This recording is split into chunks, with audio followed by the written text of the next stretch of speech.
Hey, I've got a question for you. When was the last time you drove over to another law firm near you, sat down over lunch, and traded every business tip you've got? Talked about what's working, what's not, and what to do next.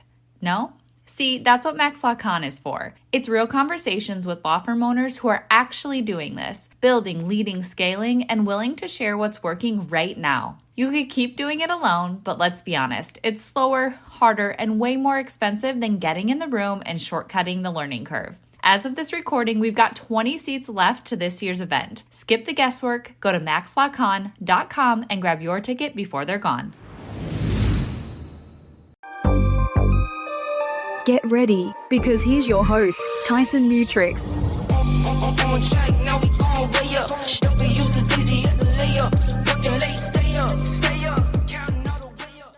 Welcome back to the Guild Live Show. I'm Tyson Mutrix, and today it's going to be a bit of a shorter show. So I'm going to try not to get too preachy at the end. So no promises with that one, but I do got an interesting one where we're going to be talking about a little bit about negotiations, ChatGPT usage. That was kind of an interesting thing that came out this week. And then an article about anti-ChatGPT, which I hate the name of this article. I also kind of hate talking about what I'm going to be talking about, but I'm going to be talking about it. It's because of the company that's involved.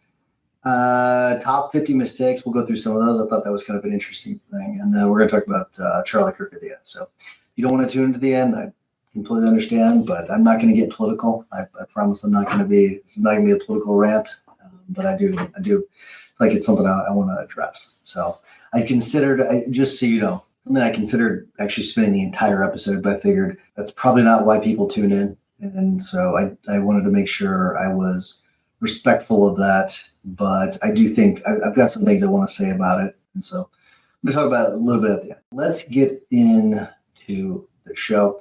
The first topic we're going to talk about is it's an interesting article that I found that it was about, not an article, it was a post. And it was about negotiation tactics. And I thought it was really kind of an interesting thing that I would share with you. So I'll put this on screen so you can see what it is.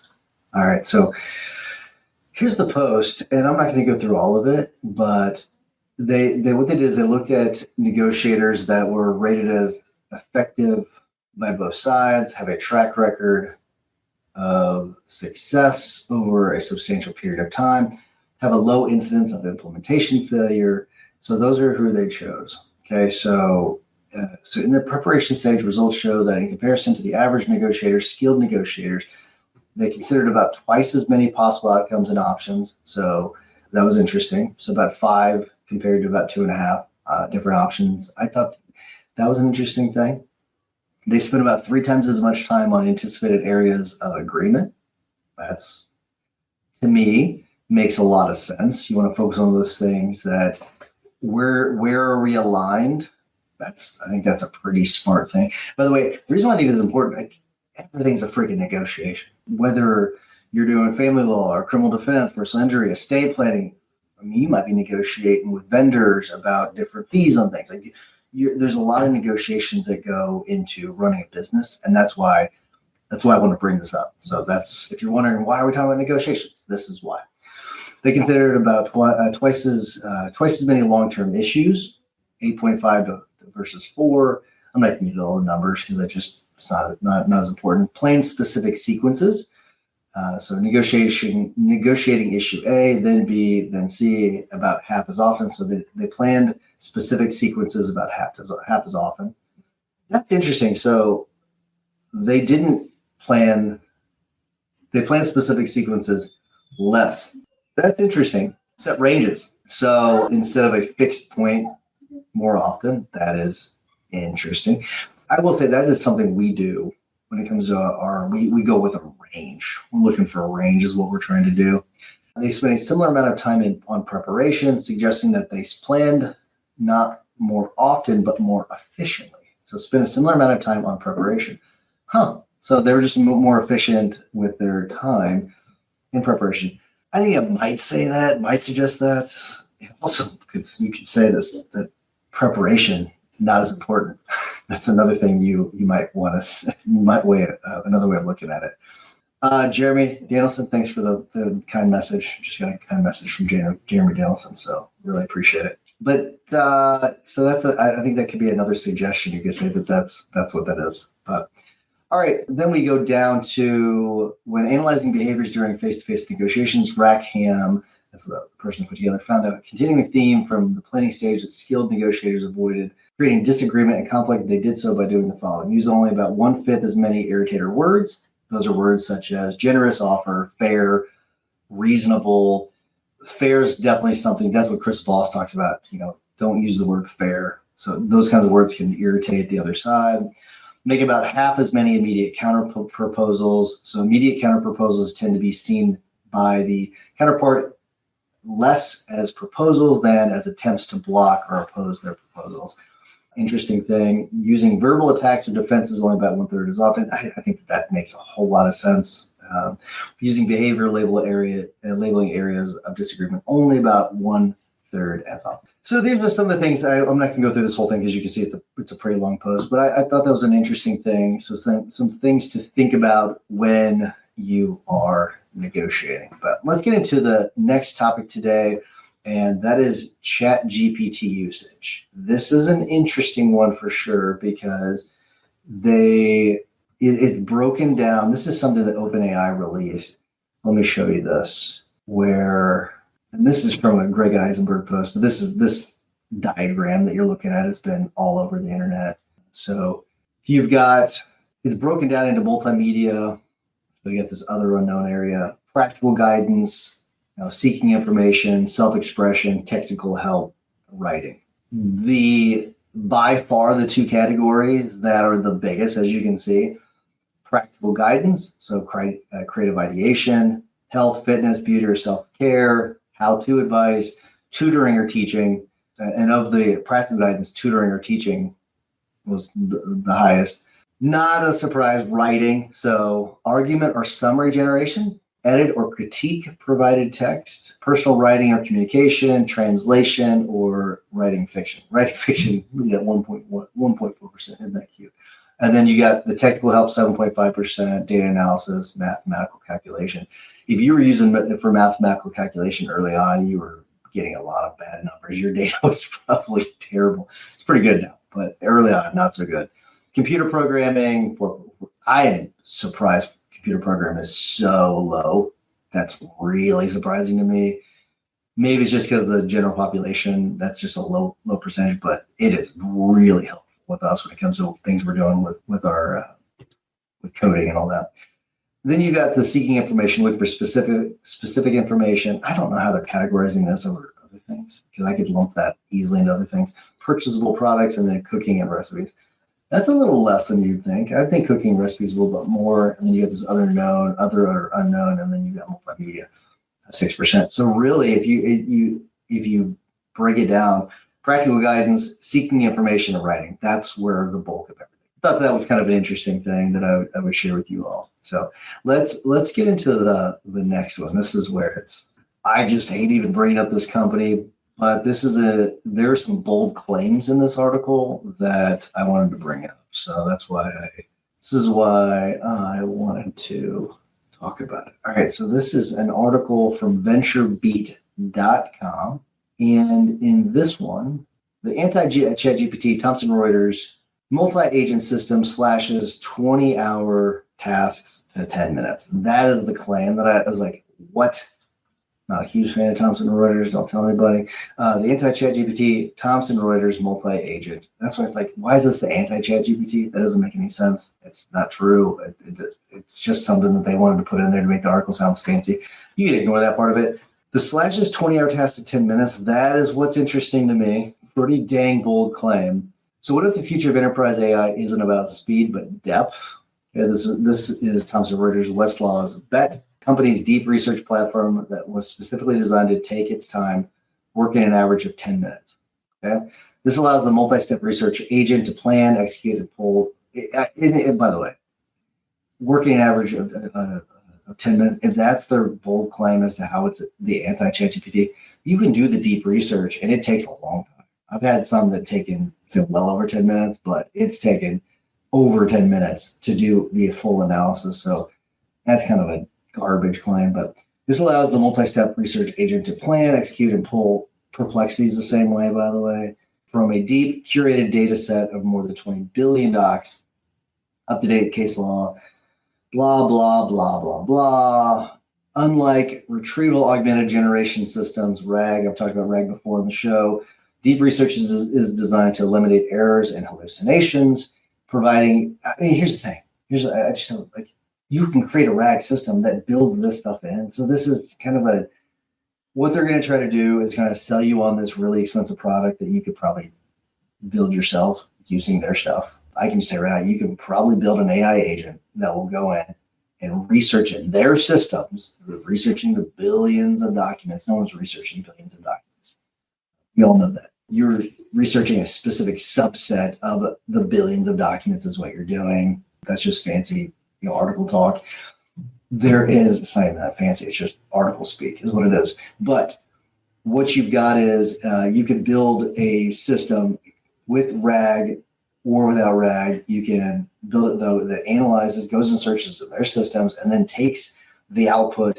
And then you have all these checks and balances. You can actually do that. We're doing that with a lot of other things inside the firm. So I think this is just a lot of bold claims they probably built out an AI, a team of AI agents basically, and then that thing is they're scaling that to be able to sell to everybody. That's what they're doing.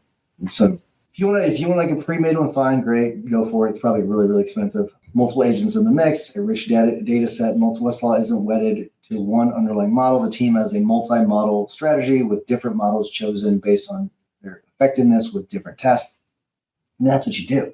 And that's how you build out these agents anyways, where, okay, what's the task? Okay, go this way. No, it's more complicated, go that way. That's all they did. That's exactly what they did. They just built out something that I guarantee a lot of you could build out with some vibe coding. That's probably what you could do. But I think that's enough with this article. I wanted to touch on it in case you've seen it. It's kind of an interesting thing.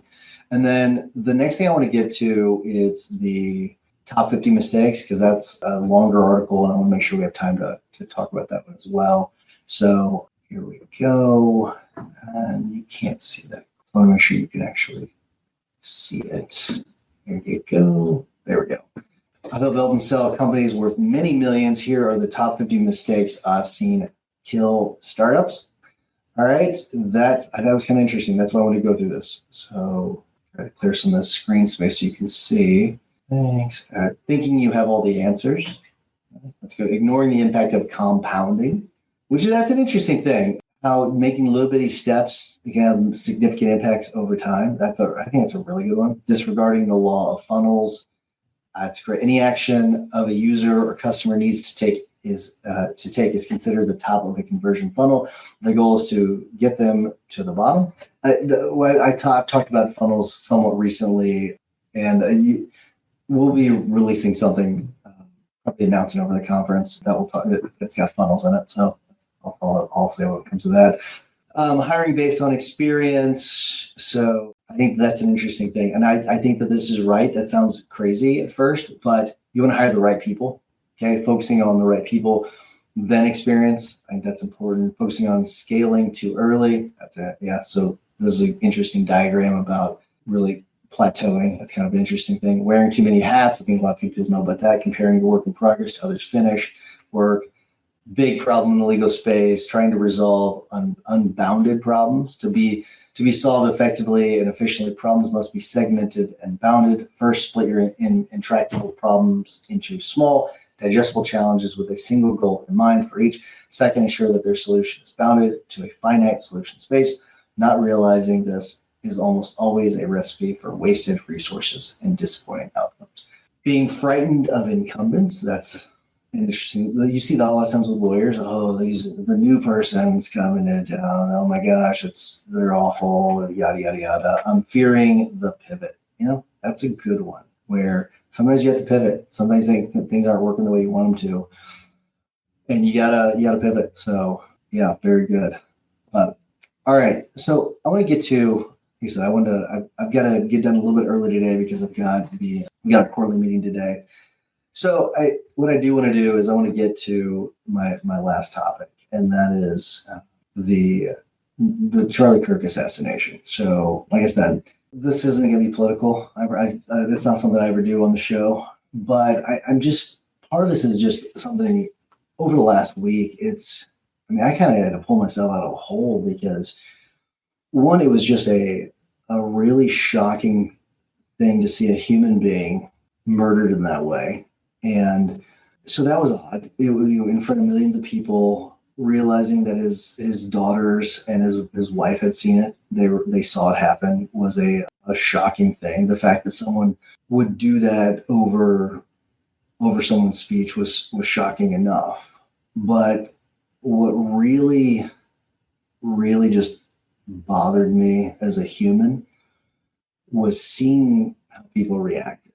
That's what I want to talk about. I want to talk about the reaction part of it and the humanity part of it, and how it really worries me as a profession, because I saw a lot of lawyers react in a way that I never thought was ever possible. And it really made me think about a lot of things I've observed over the last few years when it comes to litigation, and how I've seen people treat each other, and how I've seen people become very vicious. I think it's a really scary thing, because it's interesting. You saw people celebrating the death of this person, and you saw people criticizing his faith. So talking about Christians in a negative light. It was really interesting because the things that they were celebrating could have been just as easily applied to your neighbor, could have applied to anybody, could apply to me. And it really is bothersome. And I highly doubt it's something that would have been said to a person if you were in the same room with them. The message is I would like to convey is just remember that we're all humans, and the vast majority of us are in that middle 80%. And there's a 10% on the far right and a 10% on the far left that have done a really good job of tearing us apart.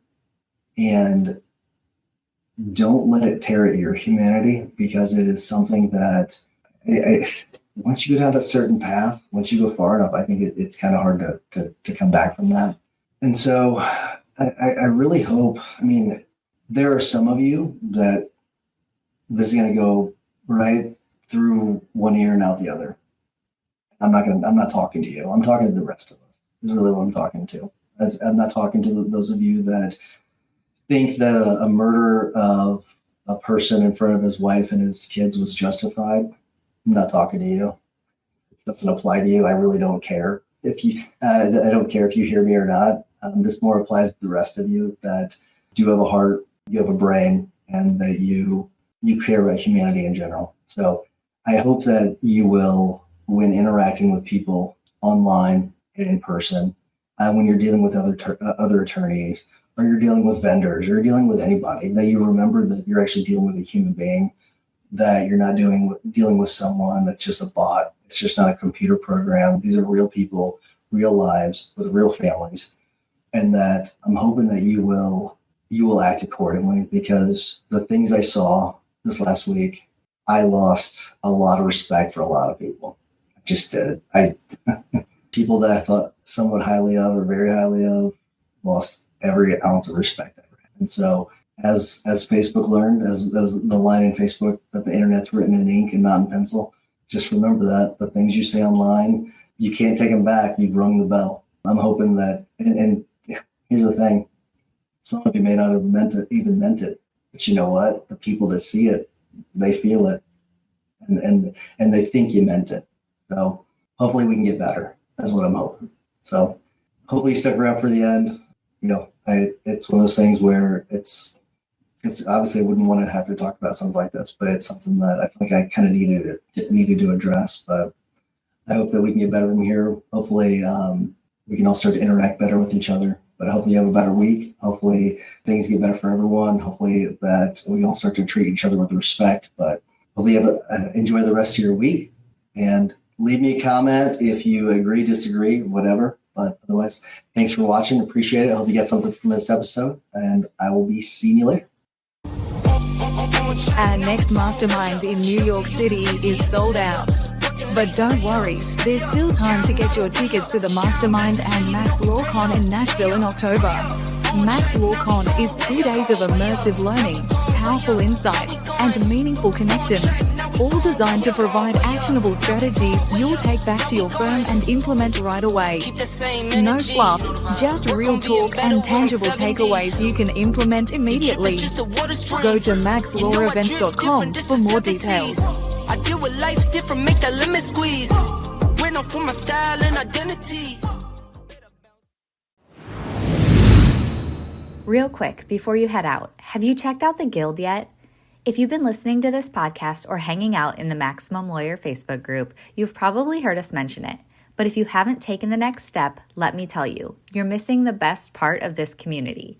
The Guild is where law firm owners like you go to level up. It's not just more content. It's a powerful mix of weekly live trainings, group coaching, accountability, and a tight-knit community of people who actually get what you're building. You'll be able to tap into real conversations with people who are in the trenches with you, scaling their firms, testing ideas, solving problems, and growing fast. If you're serious about building a firm that runs like a business and not just a job, this is where you want to be. Go to maxlawguild.com and take that next step. We'll see you inside.